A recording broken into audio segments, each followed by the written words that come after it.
naman na yan ang sponsor dito. Kaparel. Ang may wagang mensahe. Teamwork is the best! Hi! Ako nga pala si Ryan. Natutulog nga ako sa mga oras na to. Pero ako'y nagising. May narinig kasi akong ingay sa labas. At si Mama pala iyon. Pinapagalitan niya kasi yung mga manlalaro ng basketball. Natatamaan raw kasi yung mga petsa. Kaya agad niyang pinaalis yung board tsaka ring. At ilipat na nga lang daw. Amin ang nilinisan yung bagong paglalagyan. Inasadol na nga lang pala namin yung mga rikot dyan. Di naman kasi masyadong kataasan yung mga rikot. Si Mama nga'y palakad-lakad lang dyan. Forma na naman ang datingan. Kaya nagpatuloy na lang kami sa pag-aasa doon. Kasi kami lang naman yung gagamit nito. Dito nga'y dumating na rin yung isa pang manlalaro. Nabatak din mag-asadol ng rikot. Grabe talaga ang sipag ng mga to. Sila kasi inahawaan ko. Nagpahinga nga pala muna ako sa mga oras na to. Habang sila'y patuloy lang sa pag-aasa doon. Grabe na kasi yung pawis ko nito. Pero di nagtagal ay tumulong na ulit ako. Inaalis ko na lang yung mga rikot na inaasadol nila. Gamit tong gagkag na konting-konti na lang ay bibigay na.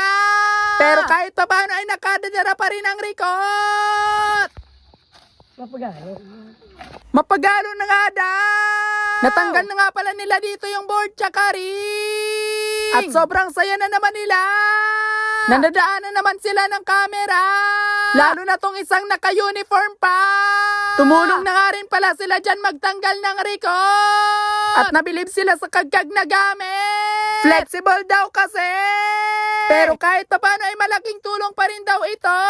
Di nagtagal at dumating na rin tong si Lebron. Naandang-anda rin tumulong. At nagyabang pa talaga yan siya. Ang galing, diba? Kaya kinuha niya na lang yung panto ko. Para raw makatulong na siya. Ang dami na nga pala naming nagtutulungan dito. Kaya napapadali na yung trabaho.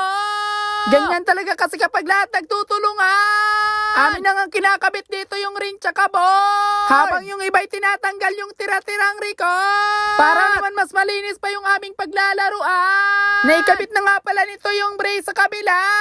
Kaya sa kabila naman yung ikakabit. Yung pinsan ko nga yung nagbibideo nito.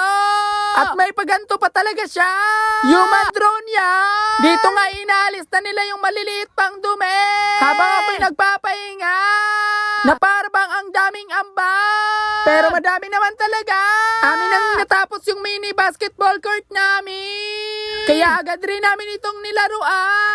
Yun lamang sa ngayon. Bye-bye!